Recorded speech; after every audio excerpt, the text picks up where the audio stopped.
Is the Oscar curse real? And we got some more predictions for you for the Oscars. Stay tuned. Oh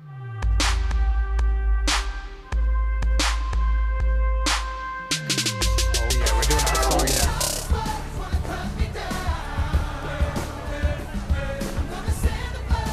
Drown it out. I am who I'm meant to be. This is me. 'Cause here I come.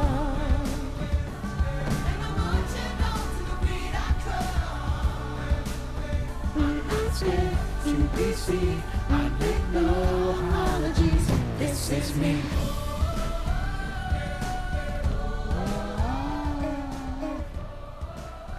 I need my lyrics. Hey, y'all. This is Carla Renata, the Curvy film critic, Black.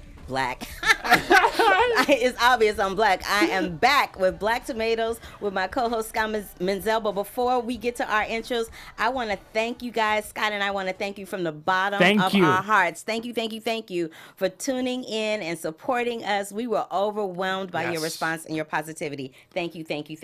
So, I am Carla Renata, the Curvy film critic. You can find me across all social media platforms, and my co-host Scott Menzel. Hello, everyone. Thank you once again for tuning into our first episode, and we hope that you enjoy this next one. Cool. So that song that we started with, that is This Is Me, the anthem song from The Greatest Showman, which is getting all kinds of play. And I'm feeling like, it's probably going to do really well. But before we get into that, because we're going to talk about that a little bit later, I did want to... I also want to say that I love the comments that you guys gave us. I love all the things that you had to say. And so that's that. So let's get right into it about the Oscars. So the Oscars are today. Yay! Oscar time. The Oscars are today. It's actually happening right now. So we're not going to be on for very long because we want to go watch the Oscars too. But I do want to talk about Get Out and the original screenplay. So we're going to just show a little bit of Get Out before we get started with that conversation. Call me Dean if you're hungry, my man. So how long has this been going on, this thing? We hired Georgina and Walter to help care for my parents. When they died, I couldn't bear to let them go.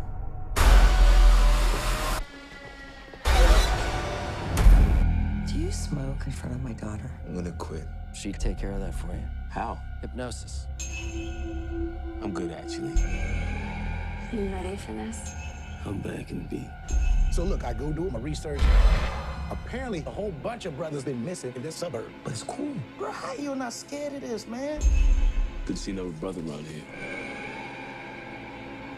Chris was just telling me how he felt much more comfortable with my being here. Get out. Sorry, man. Get out! Yo! Rose, we gotta go. Is everything okay? Rose, the keys. All right, so Get Out is nominated for original screenplay by Jordan Peele. I just wanted to, for those that I don't know who hasn't seen Get Out, I'm just saying. But for those who may not have seen it, I just wanted to give you a little sneak peek before we started talking about it. He's nominated for Best Original Screenplay, and I'm thinking he might kind of sort of win because he's up for 3. He's up for Best Original Screenplay, the film is up, and he's up for Best Director. Right. So I'm thinking he's going to walk away with something. They have to give it to him. I mean, yes, we've had a lot of great original screenplays this year, but that is the one that people have been talking about since Sundance of 2017. And it's timely. I mean, it's addressing so many issues that are prevalent in society today, especially the elephant in the room kind of discussion about the things that are associated, the stereotypes and the assumptions made when it comes to people of color. So I'm not gonna lie. I told you this. Yes. The first time I saw it, I was like, I don't get it. And then the next time, and then I watched it 2 more times because, and I don't always do this, but I do it with a film that I know I like, but I don't get it. So I'll watch it again or a couple of more times just to see what I missed. And I'm so glad that I did because I totally got it. And we honored him. The LA Online Film Critics Society honored Jordan Peele at our awards banquet dinner thing earlier this year. So Right. it was wonderful. And I was sitting at his table. So that was kind of cool. Yeah, I think this movie is very relevant. It's also incredibly impressive from a filmmaking standpoint. I just feel he has really knocked it out of the park.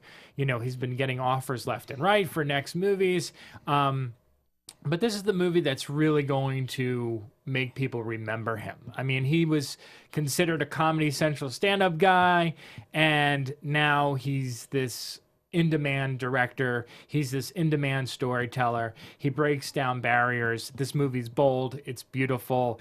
It's just intense. It's well worth watching over and over and over again. I don't think you like this, Scott. You could not find enough adjectives to describe that movie. I saw it. I think I saw it 4 times now. That was hilarious. I was like, is he going to run out of adjectives? I don't know. Okay, so moving on to Best Animated Feature. I think Best Animated, I'm not even going to talk about the nominees because in my opinion, I know a lot of people love Loving Vincent. Yes. But in my opinion, Coco is the best animated feature. I walked out of Coco. I was in the ugly cry. I was in the ugly cry. It made me feel some kind of way. And I think that it made me feel some kind of way because I had a significant amount of loss in my family. Yes. So when I watched the film and saw that it was about loss of family and trying to keep those family members' memories alive, it hit me in my heart and it had a special place for me.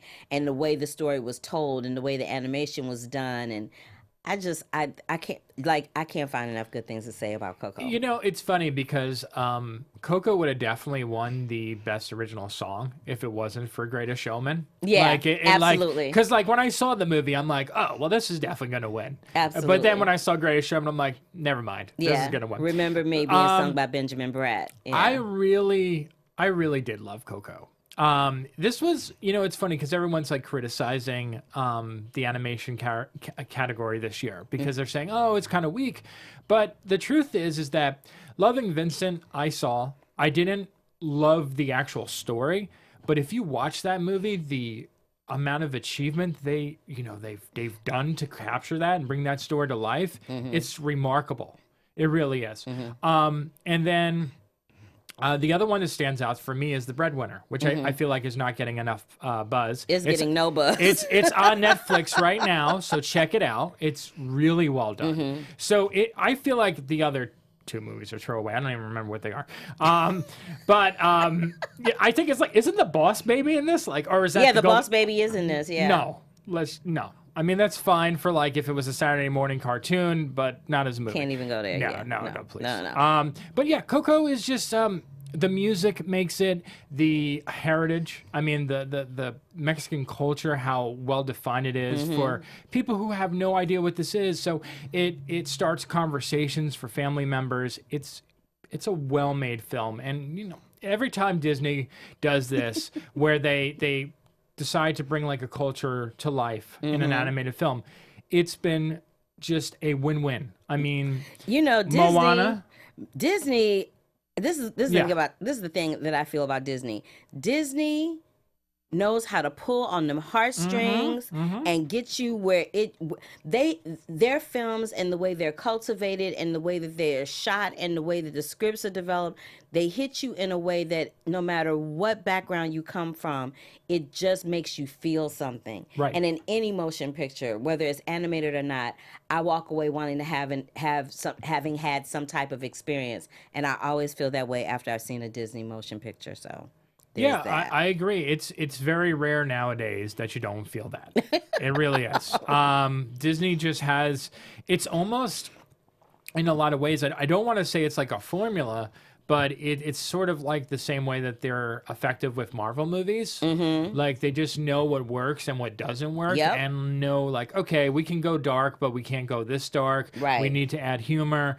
We need to add heart. Right. They just nail it. I mean, that's why they're the most powerful studio right now. Not to mention the properties they own. They get it. My God, they get totally get it. Yes. The next category I want to hit is best visual effects. So the nominees are Star Wars: The Last Jedi, Kong Skull Island, Guardians of the Galaxy Part 2, and War for the Planet of the Apes and Blade Runner 2049.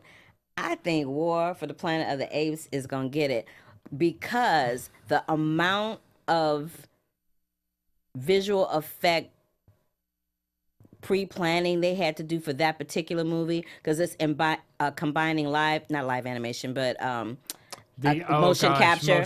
It's combining motion capture and then having to edit that into the actual characters on screen. That's very time consuming. Yes, it's extremely time consuming, and it takes a lot of finessing to get that just right so that you feel like you're watching the real deal. And Andy Serkis has become he's like the mastermind of that genre. I know, because he did it with Lord of the Rings, so he's the man when it comes to that. Absolutely.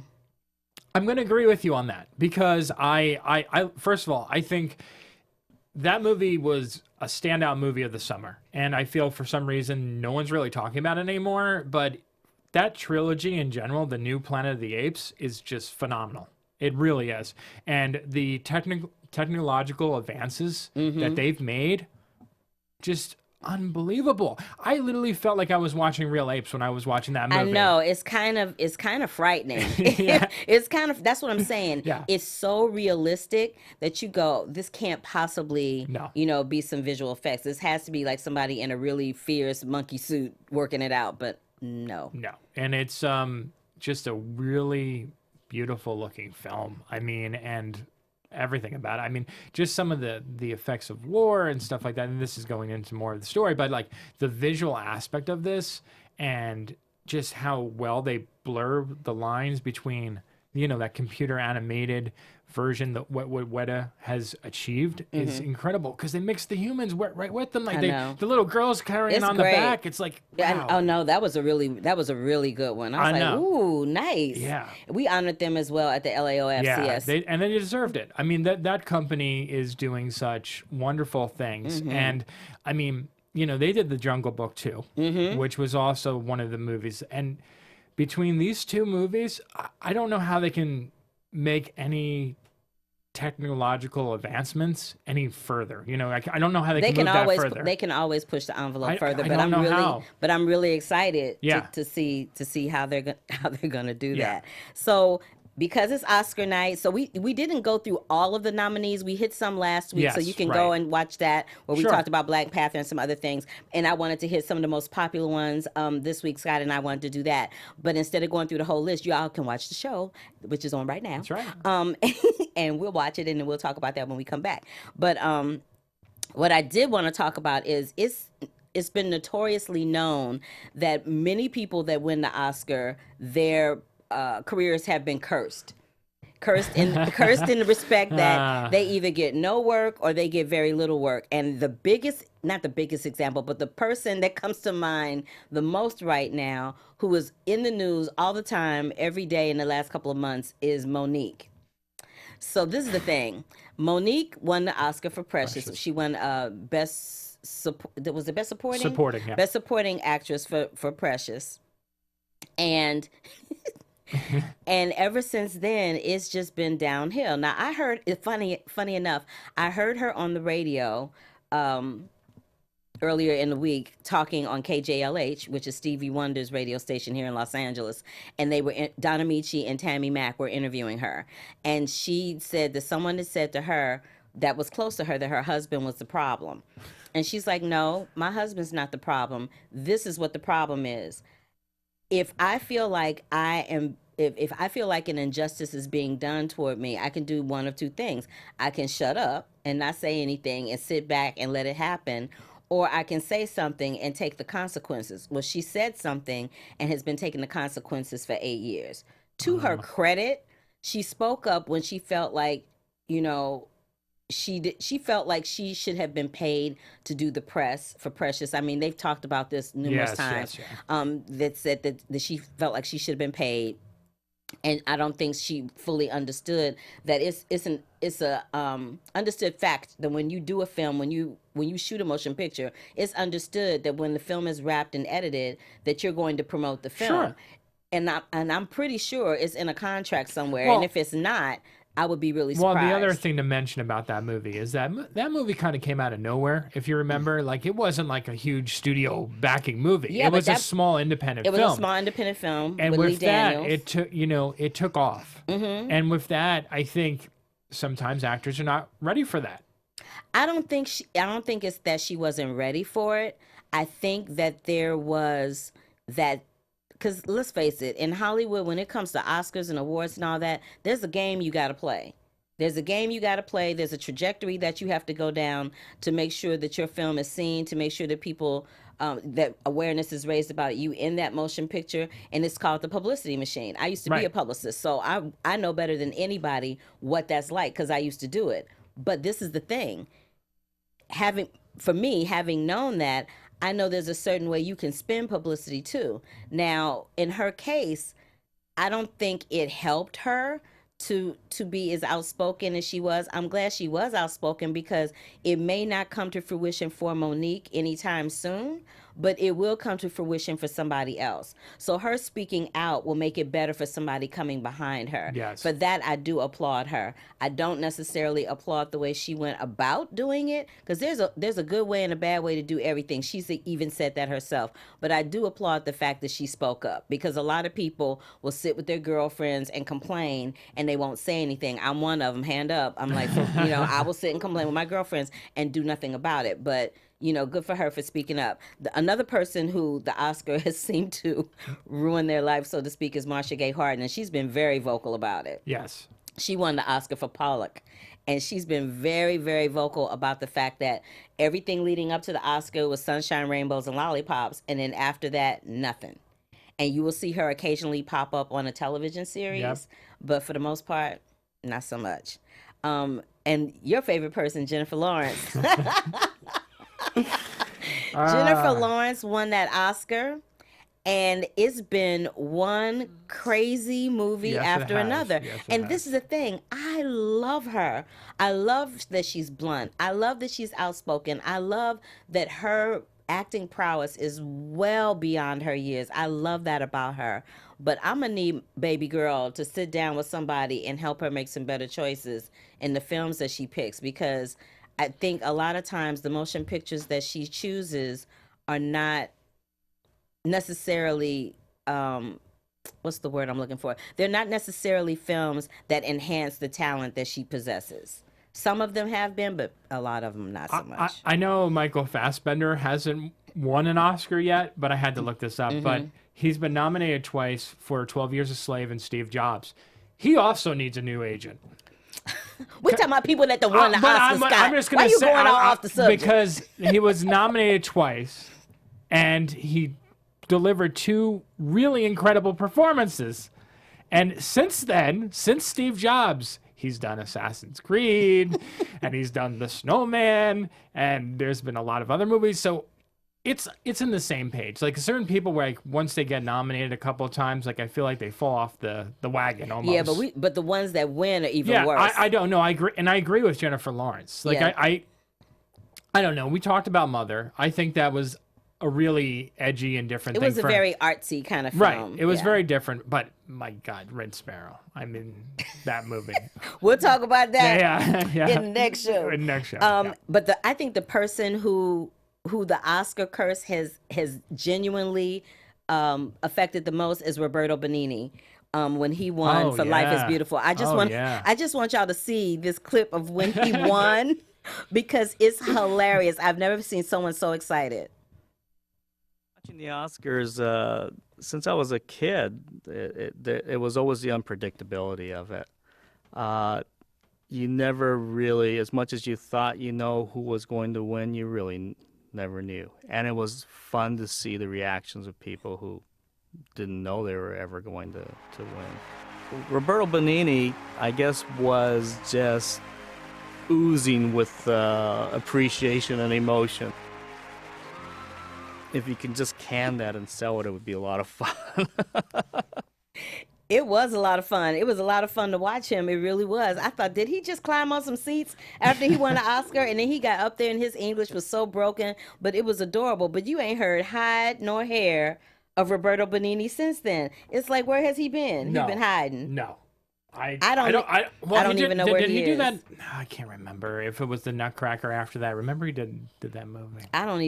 Look, After Life is, and that was a beautiful motion picture. You guys, if you have not seen Life is Beautiful, you have to go and rent it or find it somewhere online. It was a beautiful, beautiful You know movie. who another person we could talk about just because we have to? Nicolas Cage. What about Nicolas Cage? He won too. Yeah, exactly. Oh, he's another one. Oscar curse. Oh my God! Like he goes from the Oscar. I think it was City of Angels. Yep. And then he did adaptation, and then I don't know what the hell happened. I think just from following him, because he's one of my favorites, just from following him, I think life kind of got in the way for him. That's my personal opinion. Y'all in the chat room, if you know something else about Nicolas Cage, please let us know. But I think life got in the way for him, because for me, his favorite movie of all time that I've ever seen him in was Moonstruck. I love him in Moonstruck. Love him. But you know what? I'm sure he's having some fun somewhere. That leads me into this. So do y'all want to have fun? You want to learn and grow in all those areas of your life? I know that you do. So for those of you who do, we have a podcast for you at Black Hollywood Live AfterBuzz TV. Conversations with Maria Menounos, podcast edition, is hosted by our AfterBuzz TV founder, Maria Menounos, and drops every Friday on iTunes. So just go to iTunes, subscribe to Conversations with Maria Menounos, and it's free. And you know what I say, if it's free, it's me. Be sure to rate and comment, and when you do, let Maria know that it was us who got you there. So just tell Maria that Carla and Scott from Black Tomatoes told you to check her out. Again, Conversations with Maria Menounos, podcast edition. Check it out. So that brings us to the end of this one. Like I said, y'all, we got to go watch the Oscars. So I'm talking fast and moving fast so we can go, see who gonna win and who didn't win, and we can talk about all of that. But in the meantime, you can catch me at the General Hospital, the GH Report, after this. It comes on at 6 o'clock, so pop on over to AfterBuzz and watch me do that. My film site is thecurvyfilmcritic.com, and as always and as usual, you can find me across all social media platforms at The Curvy Critic. And Scott? There you go. Scott Menzel. Visit my website, WeLiveEntertainment, and also follow me on Twitter and Instagram at @TheOtherScottM. Thanks so much for watching. Thanks for supporting the show. Thanks for supporting Black Hollywood Live. Yes, and as going out, we're going to play Benjamin Bratt as Ernesto de la Cruz singing Remember Me. Bye. From executives Keven Undergaro, Dario Christie, Tiana Hobson, and the entire BHL staff, we would like to thank you for supporting Black Hollywood Live, the first online broadcast network dedicated to African American entertainment. For questions and comments, contact us. info@blackhollywoodlive.com. Like us on Facebook, tweet us, or Instagram us at BHL Online. And I am the official voice of Black Hollywood Live, Scipio, Instagram me at KingXOBay. Thanks for tuning in. Hollywood Redefined. The views expressed here are those of the hosts only and do not necessarily reflect the views of BHL or its owners or principals.